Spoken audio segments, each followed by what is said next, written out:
Hey there, YouTube. I'm Jax Colin, and this is a response to Black Acid Lizard. Great name, by the way. He posed some questions to me, and I'm going to try as best I can to address them. With response to the moral relativist question, actually, the DRO video I made, somebody from Free Domain Radio, I guess, saw it and posted it on one of their threads, and I somehow, found it. And I saw some of the critiques that were in this message board, so I signed up so I could at least talk to these guys. After some quibbling, we kind of came to a little understanding, and one of them also asked me about being a moral relativist, and I think this response would have a lot to do with this question. While I don't believe that an objective morality exists, I think morality is an invention based on emotional reactions. However, it is clear that humans are subject to a moral sentiment, and I think it's important to debate on which actions are good and evil. On a visceral level, I don't feel everything is permitted, but I don't think there's some sort of cosmic imbalance that we should seek to maintain by acting morally.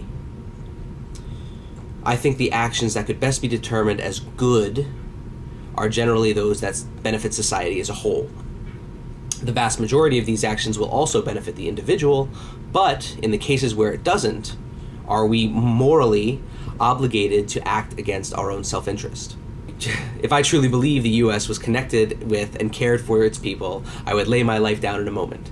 But since they are a bunch of quibbling power junkies, well... ... I don't know how to vocalize it, but there's a bit of a duality going on there, too. Well, I don't believe there is an objective moral standard exists. I believe when we talk about issues, when I'm talking to somebody about, abortion, death penalty, drug punishment, these kind of things, I do take the view that there is an objective statement that should be true. Because that's the only way you're going to get anywhere, really. There's no point in arguing it if you don't. It's like, well, everything's permitted. You can do whatever you want. There are actions that are preferable that will benefit yourself and that will benefit society also. The Moneyless Society. I didn't actually... This was kind of an offhand comment. And also some of these guys on that DRO message board mentioned something about that Moneyless Society comment. I think the only reason I say that is just because and here, I hate it when politicians use rhetoric, but I am prone to rhetoric myself. So even though I don't believe in an objective morality, I still use these words just because, I like to flavor the language a little bit and put a little emotional impact behind it. So with that being said, I think money is evil. Again, it seems on a visceral level to me that it's incongruous with a free society, because I just feel that it's inevitable that someone is always going to try to dominate someone else. I don't think that we need to eliminate money necessarily to get to an anarchistic society, but I imagine that once we got to a truly anarchistic, free society, the need for money would evaporate. It is hard for me to really define why I think that, though. It just seems to me as long as money exists, exploitation will exist. You cannot have one without the other. And I guess it just has to do with scarcity of resources. I don't take the complete Hobbesian view that in the state of nature, it's the war of all against all. There are groups of people that will come together and help each other in the struggle for life.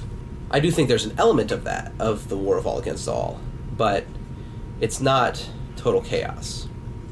It's when money comes into play, like in the Middle Ages, or in the Dark Ages, when there was a lot of poverty going on, who was able to amass power?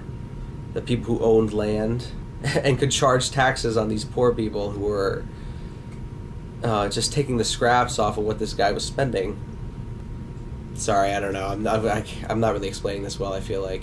I guess to sum up, though, I just feel that exploitation and currency are inevitable just because of scarcity of resources.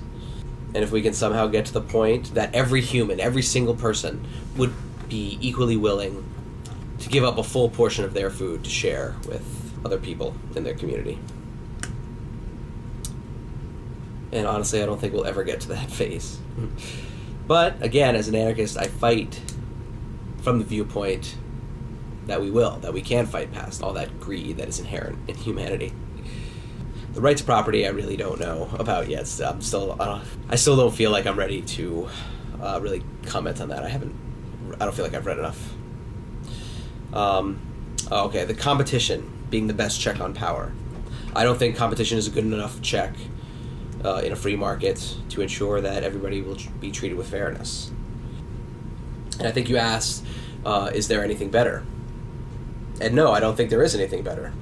And at the same time, I don't think it's an adequate check. So that inconsistency is what makes me think that we can't live in freedom as long as we have money.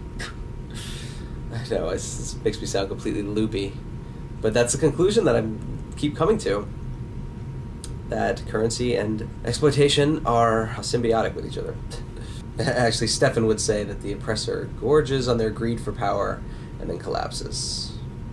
And they collapse because the people that they dominated finally realized and decided to act on their exploitation and balance the cosmic scales of morality. And in a sense, that's competition.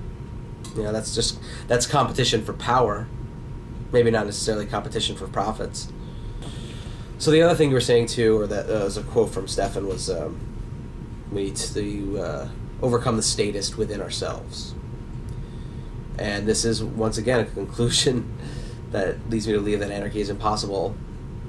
Because even if on individual levels and on mass levels, we could dominate this, we could master the statist within ourselves, which I don't think we can. There's a quote from Dostoevsky, actually, that says, "Man has no more ceaseless nor tormenting care as long as he remains free than to find someone to bow down to immediately." And I think it's true. People seek out hierarchies. People don't want to live in a completely free society. So there will always be some people that won't, and as long as the only way a free society could work is if everybody is on the same page. And that's impossible. So then why, if I don't believe in morality, and if I don't believe in the possibility of anarchy, why do I even bother engaging in discussions on either? Just because, if nothing else, I'm an underdog fan, and there will always be a use for an enemy of the state. And that's perpetually what I am. And that's really why I identify myself as an anarchist the most. I will always oppose the state. I will never trust the people in power, and the least I can do is, have discussions with other people and try to get more people just to question things more often. That would really make me happy. If people would just question things instead of just blindly accepting whatever spoon-fed to them. Okay, so a little all over the place. I hit on some of your points. But yeah, I'll keep making the videos, and thanks for watching, thanks for your support, and thanks for everybody who's subscribed to me so far. I'm pulling a little engine that could bit here, so thanks to everybody, and I'll see you next time.